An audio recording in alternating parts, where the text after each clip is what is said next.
ভেবে দেখুন, আমরাই আমাদের শত্রু নয় কি?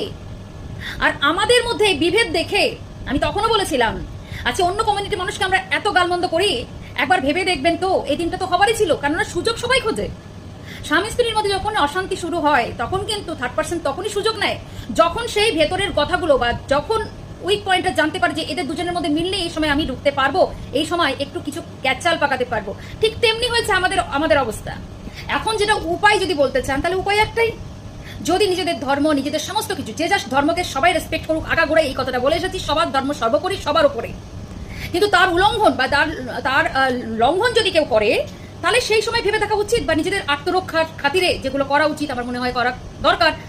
নিজেদের ধর্ম, নিজেদের অস্তিত্ব বজায় রাখার জন্য যতটুকু মানুষের যেটা প্রয়োজন সেটা করতে হবে, কিছু করার নেই। যে পরিস্থিতি এখন সৃষ্টি হয়েছে, আজকে আমার বলতে আসার একটাই কারণ জানেন তো, আজকে আমরাই দায়ী। আজকে এই পরিস্থিতির জন্য